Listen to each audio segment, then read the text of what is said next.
तो दोस्तों एक बार फिर से आपका स्वागत है be wise and wealthy channel पे। और इस वीडियो में हम बात करने वाले हैं मार्केट के बारे में। और आज आप देखिएगा मार्केट में ज़बरदस्त वोलेटिलिटी हमको देखने को मिल रही है। काफ़ी फ्लक्चुएशन है मार्केट में। अब इसके पीछे क्या कारण है, क्या वजह है, वो रीजंस को हम यहाँ पर डिकोड करने की कोशिश करेंगे, उसको समझने की कोशिश करेंगे और आगे क्या करना चाहिए वो भी बात करेंगे। इंडेक्स लेवल पे क्या चल रहा है, निफ्टी, मिड कैप और स्मॉल कैप इंडेक्स को भी हम टेक्निकल चार्ट पे यहाँ पर समझने वाले हैं। साथ ही साथ कुछ सेक्टर्स को भी हम यहाँ पर कवर करने वाले हैं, वहाँ पर भी बड़ी हलचल देखने को मिल रही है। तो क्या अपडेट है और क्या यहाँ पर इंडस्ट्री की तरफ से हमको संकेत मिलते हुए देखने को मिल रहे हैं, वो भी आपके साथ साझा करूँगा। जहाँ पर मैनेजमेंट ने कुछ इंपॉर्टेंट चीज़ों को यहाँ पर हाईलाइट किया है, वो भी डिस्कस करेंगे उन सेक्टर्स के बारे में। और भी एक इम्पॉर्टेंट सेक्टर है जहाँ पर काफ़ी बड़ी हलचल है, उसको भी समझने की कोशिश करेंगे। आगे की रणनीति क्या होनी चाहिए, कहाँ पर बाइंग करनी है, कहाँ नहीं करनी और अभी क्या करना चाहिए, इस माहौल में वीडियो के साथ बने रहिए, सारी चीज़ें डिस्कस करेंगे। तो सबसे पहले बात करते हैं मार्केट के बारे में। तो आज के दिन निफ्टी की बात करें सबसे पहले तो देखिए करीब-करीब ऑलमोस्ट 200 पॉइंट्स की हमको गिरावट देखने को मिली है। पिछले 3-4 महीने से हम देख रहे हैं कि निफ्टी एक रेंज बाउंड मूवमेंट यहाँ पर दिखा रहा है। अब यहाँ पर जैसे कि मैंने पहले भी एक बार आपके साथ वीडियो शेयर किया था, जहाँ पर हमने बात करी थी कि अगले आने वाले कुछ समय में मार्केट में ज़बरदस्त वॉलेटिलिटी हमको देखने को मिलेगी। इसके पीछे की वजह हमने इस वीडियो में डिस्कस करी थी और वजह यहाँ पर फिर से एक बार मैं बात करूँ तो सबसे बड़ी जो वजह है वो है दोस्तों यहाँ पर एक बहुत बड़ा इवेंट, वो है लोकसभा इलेक्शन। थर्ड फेज़ की वोटिंग अभी यहाँ पर चालू हो चुकी है और जिसकी वजह से भी मार्केट में आपको काफ़ी सारी चीज़ें यहाँ पर इतनी ऊपर-नीचे होती हुई देखने को मिल रही है, वॉलेटिलिटी बढ़ती हुई देखने को मिली है। पिछले कुछ समय में हमने काफ़ी सारे रीज़न्स देखे, ग्लोबल रीज़न्स देखे जहाँ पर अ, इन्फ्लेशन की समस्या, जियोपॉलिटिकल टेंशन्स, अभी मार्च क्लोज़ हुआ तो वहाँ पर टैक्स हार्वेस्टिंग, टैक्स एडजस्टमेंट्स वगैरह हमको देखने को मिले, जिसकी वजह से काफ़ी हमको वहाँ पर मूवमेंट देखने को मिला मार्केट में। अभी थर्ड फेज़ की वोटिंग चालू हो चुकी है और 4th जून को रिज़ल्ट आने वाला है, जहाँ पर ज़्यादा समय अभी नहीं बचा है। तो यहाँ पर एक्सपेक्टेड है कि इनकम्बेंट गवर्नमेंट ही यहाँ पर वापस से पावर में आएगी। लेकिन यहाँ पर काफ़ी अभी संशय ये बना हुआ है कि क्या जितनी सीट्स एक्सपेक्टेड है, क्या उतनी आएगी या नहीं? जैसे कि हम रिज़ल्ट आता है, देखिए किसी भी कंपनी का रिज़ल्ट आता है, तो रिज़ल्ट अच्छा होता ज़रूर है, लेकिन क्या मार्केट की एक्सपेक्टेशंस के अनुसार होता है? तो उस हिसाब से फिर हमको स्टॉक प्राइस में ऊपर-नीचे की हलचल देखने को मिलती है। तो same goes with the elections as well. क्या यहाँ पर मार्केट एक्सपेक्ट कर रहा है जितनी सीट्स आएँगी, अगर उससे नीचे आई, तो मार्केट में थोड़ी बहुत हमको करेक्शन और आती हुई देखने को मिल सकती है और इसी वजह से अभी मार्केट में हमको वॉलेटिलिटी देखने को मिल रही है। कोई लोग एक्सपेक्ट कर रहे हैं कि भैया 400 सीट नहीं आएगी, तो यहाँ पर प्रॉफिट बुकिंग भी होती हुई देखने को मिल सकती है, पैनिक सेलिंग भी होती हुई देखने को मिल सकती है, क्योंकि पिछले काफ़ी समय में हमने देखा है कि स्मॉल कैप और मिड कैप में बड़ा हमको एक प्रॉफिट बनता हुआ देखने को मिला है। तो थोड़ा-सा प्रॉफिट घर ले जाने वाले भी बहुत सारे बैठे हैं, तो वो भी चीज़ है। लॉन्ग टर्म इन्वेस्टर्स के अलावा काफ़ी सारे लोग यहाँ पर ट्रेड भी करते हैं, तो प्रॉफिट बुकिंग तो मार्केट में चलती रहती है। थोड़ा पैनिक सेलिंग भी आता है because of a global reasons, because of domestic reasons. तो ये सारी चीज़ें हैं। तो ये एक बहुत बड़ा कारण है जिसकी वजह से मार्केट में आपको वॉलेटिलिटी देखने को मिल रही है। और आज के दिन यहाँ पर हमको थर्ड फेज़ की पोलिंग यहाँ पर शुरू होती हुई देखने को मिल चुकी है मई 7th को। और इसी वजह से आज मार्केट में हमको ये चीज़ें भी देखने को मिल रही है। हालाँकि आप देखेंगे यूएस मार्केट की मैं बात करूँ तो पिछले 2-3 दिन से यूएस मार्केट में काफ़ी अच्छी तेज़ी देखने को मिल रही है, लेकिन पिछले कुछ समय से इंडियन मार्केट्स में हमको वो चीज़ देखने को नहीं मिल रही है। तो कहीं न कहीं यहाँ पर चीज़ें कपल्ड नहीं है। ऑब्वियसली डीकपल्ड यहाँ पर हमको मूवमेंट्स देखने को मिल रहे हैं। अब बात करते हैं निफ्टी 50 की। तो देखिए 185 पॉइंट्स की गिरावट है, 50 डे मूविंग एवरेज पे एक बार फिर से यहाँ पर आ चुका है। अगर मैं देखूँ ऑलमोस्ट इस लेवल पे 15 जनवरी के आसपास ही था। देखिए इसी लेवल के आसपास 15 जनवरी, यानी कि ऑलमोस्ट 4 से 5 महीने की मैं बात कर रहा हूँ। यहाँ पर 4 महीने, साढ़े 4 महीने में आप देखिए कि मार्केट वहीं पर है। तो मार्केट में कंसोलिडेशन है। मार्केट में ऐसा नहीं है कि वीकनेस है। मार्केट अभी भी अपने अप ट्रेंड में बना हुआ है। निफ्टी 50 की यहाँ पर मैं बात कर रहा हूँ। जो है ब्रॉडर इंडेक्स की यहाँ पर मैं बात कर रहा हूँ। लार्ज जो निफ्टी 50 इंडेक्स उसकी बात कर रहा हूँ। तो अभी भी अप ट्रेंड में बना हुआ है। ये थोड़ी बहुत वॉलेटिलिटी यहाँ पर डेफिनेटली हमेशा रहती है। ये मार्केट का नेचर है, जिसको हमको यहाँ पर अब्ज़ॉर्ब करना ही पड़ेगा, एक्सेप्ट करना पड़ेगा। यहाँ से हो सकता है गिरावट और आ जाए, डिपेंड करता है 4th जून पे। क्या यहाँ पर रिजल्ट रहते हैं, क्या यहाँ पर चीज़ें रहती है, उस पे काफ़ी कुछ डिपेंड करेगा। अगर सीट्स काफ़ी ज़्यादा कम आई एक्सपेक्टेशंस के अनुसार, तो मेरे ख्याल से यहाँ पर आराम से 8 से 10% की गिरावट हो सकती है। लेकिन इसका मतलब ये नहीं है कि भैया यहाँ पर मार्केट में सब चीज़ें ख़त्म हो गई, यहाँ पर दुनिया ख़त्म हो गई, ऐसा नहीं है। ये सरकार ही रहेगी और हो सकता है यहाँ पर उस करेक्शन के बाद फिर हमको मेजर जो बड़े एफआईआईज़ हैं, जो बड़े बिग पॉकेट इन्वेस्टर्स हैं, वो हमको मार्केट में पैसा लगाता हुआ देखने को मिले। वो अच्छे लेवल्स पे यहाँ पर पैसा लगाते हुए देखने को मिलेंगे। फिर मार्केट यहाँ पर अपनी ऊंचाई रीगेन कर सकता है, अपने टॉप रीगेन कर सकता है। बाकी let's see, market is supreme, market जो चाहेगा वैसा ही होगा। हम सिर्फ अनुमान लगा सकते हैं और अनुमान देखिए गलत भी हो सकता है, अनुमान सही भी हो सकता है। बस हमको यहाँ पर अनुमान के आसपास रहना ज़रूरी है। थोड़ी सी अपनी समझ को यहाँ पर और अपने इन्वेस्टमेंट को उस हिसाब से, अपनी रिस्क एडजस्टमेंट, अपनी रिस्क एपेटाइट के अकॉर्डिंग हमको वहाँ पर थोड़ा सा एडजस्ट करना चाहिए। तो बाकी अगर निफ्टी 50 की बात करें तो यहाँ से अगर गिरता है तो जो अच्छा सपोर्ट था यहाँ पर आप देखेंगे, अच्छा सपोर्ट यहाँ पर 21,800 के आसपास नज़र आ रहा है यहाँ तक, और आ सकता है अगर यहाँ से 50 डे मूविंग एवरेज जो कि एक अच्छा सपोर्ट है, अगर ब्रेक डाउन होता है तो 21,800 तक भी हमको मार्केट आता हुआ देखने को मिल सकता है। बाकी 4 जून के रिजल्ट पे डिपेंड करेगा, क्या यहाँ पर जो है सपोर्ट्स सस्टेन करेंगे या फिर नहीं। रिजल्ट अच्छा आता है, एक्सपेक्टेड सीड्स के आसपास आती हैं, ऊपर आती है, तो भैया यहाँ से एक फ्रेश रैली हमको मार्केट में देखने को मिल सकती है। इसलिए लॉन्ग टर्म इन्वेस्टर्स के लिए मैं कहना चाहूँगा भैया मार्केट में बने रहिए। वेल्थ बनानी है तो मार्केट में बने रहिए, या 8 10 15 20% की गिरावट को अब्जॉर्ब करना सीखिए, तभी वेल्थ बनेगी। बाकी जो ट्रेडर्स हैं वो अपने स्टॉप लॉस को देख सकते हैं। जो ट्रेडिंग पोजीशन है, अपने स्टॉप लॉस हिट होते हैं तो निकलिए, स्टॉप लॉस हिट नहीं होते हैं तो बने रहिए, और अपनी पोजीशंस को अपने रिस्क एपेटाइट के अनुसार, अपनी पोजीशन साइजिंग के अनुसार आप वहाँ पर एडजस्ट कर सकते हैं। बाकी बात करें पोर्टफोलियो की, तो पोर्टफोलियो की हालत तो डेफिनेटली ख़राब है। निफ्टी 50 में ज़रूर इतनी गिरावट नहीं है, देखिए करीब 1% भी गिरावट नहीं है, लेकिन पोर्टफोलियो में 1.5% के आसपास गिरावट क्यों है, 2% के आसपास गिरावट क्यों है? क्योंकि मिड कैप इंडेक्स की बात करें तो ऑलमोस्ट 2% गिर चुका है आज के दिन। तो सबसे ज़्यादा यहाँ पर जो सेलिंग आएगी वो मिड कैप और स्मॉल कैप में आएगी, बिकॉज ऑफ वैल्यूएशन, जैसे कि हम लगातार कहते हुए आ रहे हैं। तो एक सपोर्ट जो है अच्छा मिड कैप का वो करीब 49,190 के आसपास नज़र आता है। बाकी स्मॉल कैप की बात भी करें तो स्मॉल कैप भी देखिए 1.75% की गिरावट के साथ यहाँ पर ट्रेड कर रहा है। तो निफ्टी स्मॉल कैप का भी जो सपोर्ट है वो 16,100 के आसपास नज़र आता है, जो कि 50 डे मूविंग एवरेज है। यहाँ सपोर्ट लेता है तो यहाँ से फिर से एक ऊपर की रैली देखने को मिल सकती है। तो ये सारी चीज़ें हैं। बाकी आप रिस्क एपेटाइट के अनुसार अपनी जो होल्डिंग कैपेसिटी है उसके अनुसार, ठीक है, अपने आपका होराइज़न क्या है, लॉन्ग टर्म, शॉर्ट टर्म या फिर मीडियम टर्म, उसके अनुसार अपनी पोजीशन साइजिंग को डिसाइड कीजिए। अपनी रिस्क एपेटाइट के अनुसार अपनी ट्रेडिंग बैट्स लीजिए। बाकी लॉन्ग टर्म इन्वेस्टर, मुझे लगता है कि यहाँ से जितनी भी गिरावट आएगी ना, वो एक गोल्डन अपॉर्चुनिटी होगी बाय करने की, क्योंकि मुझे लगता है ये बुल मार्केट यहाँ से लंबा चलने वाला है। अगले 5-8 साल, अगर ज़्यादा ही बात नहीं करें तो अगले 3 से 5 साल के मुझे लगता है कि यहाँ पर बुल मार्केट चालू रह सकता है। ये गवर्नमेंट बहुत स्ट्रॉन्ग है, अच्छे पॉलिसी रिफॉर्म्स हमको देखने को मिल रहे हैं, and they are talking about the very long term, जिसकी एक अभी एक आप कह सकते हैं कि नींव यहाँ पर ऑलरेडी बिछ चुकी है, और उस पे यहाँ पर ये बिल्ड अप करते हुए नज़र आएंगे।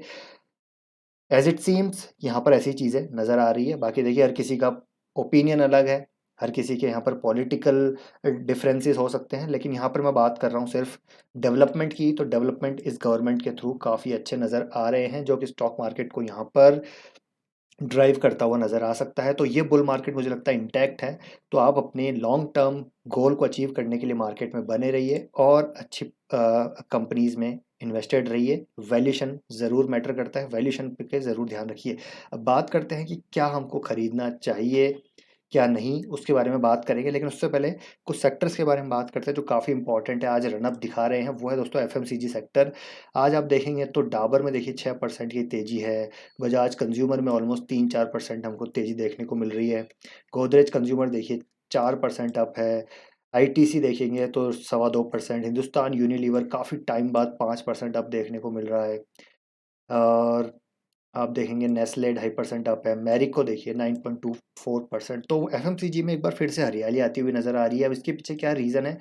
तो रीज़न है दोस्तों, अभी रिजल्ट आए हैं एचयूएल के, ठीक है, अभी कल ही आई थिंक मैरिको के रिजल्ट आए हैं, डाबर के रिजल्ट भी आने वाले हैं, डाबर या फिर और टाटा कंज्यूमर के। तो यहाँ पर एक चीज़ कॉमन नज़र आ रही है, what is working for this sector is कि यहाँ पर अभी प्रॉमिसिंग और अच्छे पॉजिटिव स्टेटमेंट्स मैनेजमेंट से नज़र आ रहे हैं। कल के दिन मैरिको के नंबर आए, वहाँ पर मैनेजमेंट ने काफ़ी प्रॉमिसिंग स्टेटमेंट्स दिए हैं, जैसे कि उन्होंने कहा है कि मार्जिन्स अब यहाँ से सस्टेन होते हुए नजर आएंगे because raw material inflation has started coming down, has started abetting. तो उनका ये कहना है रूरल रिकवरी यहाँ पर अभी होती हुई नज़र आ रही है, रूरल इकोनॉमी में रिकवरी होती हुई नज़र आ रही है। And they have confirmed it, HUL management has also confirmed it that growth in rural economy is evident now। बहुत ज़्यादा नहीं है लेकिन it has started coming in, ठीक है। ब्रिटानिया के नंबर देखिए कितने अच्छे आए थे। उन्होंने बोला है कि यहाँ पर ब्रिटानिया मैरिको की जो रेवेन्यू है वो डबल डिजिट में हमको ग्रो होती हुई देखने को मिली है, ठीक है। FY25 की वो बात कर रहे हैं कि डबल डिजिट में ग्रोथ आएगी, और जो वॉल्यूम ग्रोथ है वो भी हाई सिंगल डिजिट में भी आती हुई नज़र आ रही है। और सभी अच्छे प्लान्स यहाँ पर जो है यहाँ पर ले डाउन कर रहे हैं बिजनेस के लिए। लार्ज डिस्ट्रीब्यूशन एक्सपेंशन प्लान्स यहाँ पर जो है बिग बॉयज ऑफ एफएमसीजी वो यहाँ पर प्लान कर रहे हैं।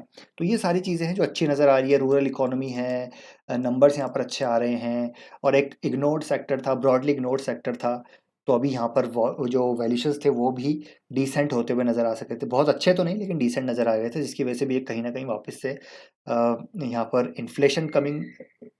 इन्फ्लेशन जो है नीचे आ रहा है, उसकी वजह से यहाँ पर नंबर्स अच्छे आ रहे हैं, और हो सकता है आगे यहाँ पर और बेटर नंबर होते हुए नज़र आएँ।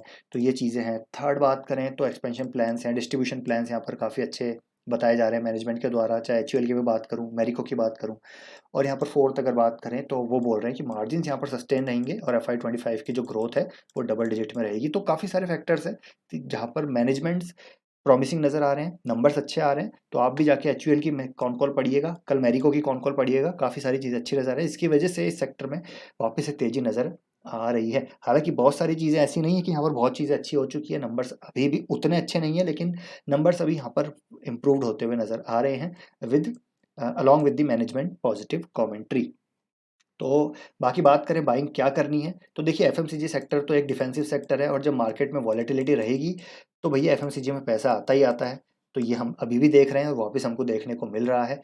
तो इसलिए आप एफएमसीजी में अगर बने हैं लॉन्ग टर्म के लिए तो बने रहिए, कोई प्रॉब्लम नहीं है, बहुत ही अच्छा सेक्टर है। लॉन्ग टर्म यहाँ पर एक रेवेन्यू ग्रोथ नज़र आती है, हालाँकि बहुत ज़्यादा डबल डिजिट ग्रोथ नज़र नहीं आती, लेकिन एक डिसेंट ग्रोथ यहाँ पर हमको आगे आने वाले समय में देखने को मिलेगी, बिकॉज़ इंडिया की जो पॉपुलेशन है वो कंज़म्पशन ड्रिवन पॉपुलेशन है। और एफएमसीजी की बात करें तो भैया यहाँ तो कंज़म्पशन होना ही होना है। अब बात करते हैं एक और सेक्टर की जिसमें काफ़ी अभी हलचल चल रही है, वो है सोलार सेक्टर, या फिर अभी मैं जो फाइनेंशियर्स हैं, ठीक है, जो प्रोजेक्ट लोन लेंडर्स हैं, जो पावर फाइनेंशियर्स हैं, उनकी काफ़ी अभी पिटाई होती हुई देखने को मिल रही है। उसके पीछे रीज़न है कि यहाँ पर आरबीआई ने स्ट्रिक्ट रेगुलेशंस यहाँ पर लगा दिए हैं कि जो भी लैंडिंग कर रहे हैं, ठीक है, जो भी प्रोजेक्ट्स अंडर इम्प्लीमेंटेशन है वहाँ पर जो भी लैंडिंग कर रहे हैं, जो भी लोन्स वो प्रोजेक्ट लोन्स प्रोवाइड करा रहे हैं, जो भी फाइनेंशियर्स हैं, भैया उनको 5% तक प्रोविजन यहाँ पर रखना पड़ेगा, उनको रिजर्व रखना पड़ेगा। The provision must be set aside for all the existing and new projects loan in the construction phase, यानी कि जो कंस्ट्रक्शन फेज में है, ऑपरेशनल फेज में नहीं है, उनके लिए यहाँ पर एक अलग से रिजर्व उनको रखना पड़ेगा। उसकी वजह से यहाँ पर कहीं ना कहीं यहाँ पर पीएनएल में इम्पैक्ट हो सकता है, हालांकि बहुत सिग्निफिकेंट इम्पैक्ट ना हो, लेकिन स्टिल यहाँ पर कुछ ना कुछ इम्पैक्ट हो सकता है, बिकॉज ये जो प्रोविजन है उनको अलग से रखना पड़ेगा, उस पैसे को आप यूज़ नहीं कर सकते जहाँ पर वो लोन दे रहे थे। इसकी वजह से आप देखेंगे तो पीएफसी हो गया, आरईसी हो गया, इरडा हो गया, 8-8 10-10% हमको गिरते हुए नजर आए हैं। तो ये रीज़न है कि यहाँ पर थोड़ी सी इश्यूज चल रहे हैं, और जहाँ पर रेगुलेशंस आ जाती है तो वहाँ पर थोड़ा सा मैं दूर हो जाता हूँ, ये आपको पता ही अगर आप मुझे फॉलो कर रहे हैं तो। हालांकि मैं इसमें इन्वेस्टेड नहीं हूँ, डिस्क्लेमर देना चाहूँगा, तो मैं बिल्कुल अनबाइज्ड ओपिनियन यहाँ पर रखूँगा कि मुझे लगता है कि यहाँ पर बहुत ज़्यादा अभी फ्रॉड हो चुकी है भैया, बहुत ज़्यादा यहाँ पर रिटेल घुस चुका है। इरिडा की बात करें तो आप जाके शेयर होल्डिंग पैटर्न देखिएगा, 13 लाख से 21-22 लाख तक यहाँ पर शेयर होल्डर्स पहुँच चुके हैं, रिटेल शेयर होल्डर्स की मैं बात यहाँ पर कर रहा हूँ।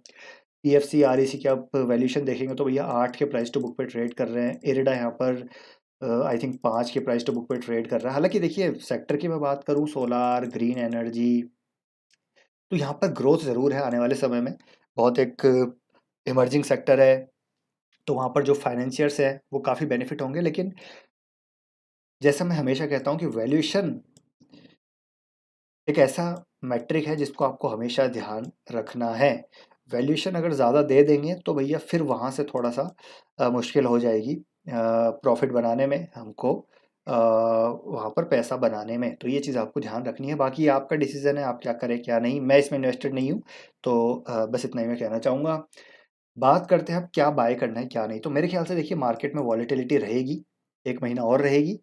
रिज़ल्ट अच्छे नहीं आए तो और गिरावट, मतलब इलेक्शन के रिज़ल्ट अच्छे नहीं आए तो और गिरावट हो सकती है। बाकी अर्निंग सीज़न चल ही रहा है, एफएमसीजी के रिज़ल्ट अच्छे आए हैं, तो ये एक अच्छी बात है। लेकिन आईटी के अच्छे नंबर नहीं आ रहे हैं, फाइनेंशियल से अच्छे नंबर आए हैं। तो मेरे ख्याल से देखिए फाइनेंशियल्स और एफएमसीजी इसके अच्छे नंबर आए हैं, तो ये पॉजिटिव है। तो बात ये है कुल मिला के कि भैया अगर आप लॉन्ग टर्म इन्वेस्टर हैं तो मार्केट में बने रहिए। जिन कंपनीज़ के अच्छे रिज़ल्ट आ रहे हैं, वो गिर रहे हैं, तो उनमें घबराने की ज़रूरत नहीं है, वो रिकवरी भी उतनी तेज़ करेंगे। जैसे अगर मैं कंपनीज़ की बात करूँ तो सीडीएसएल बहुत बढ़िया नंबर आए हैं, लॉन्ग टर्म स्टोरी यहाँ पर प्ले की जा सकती है।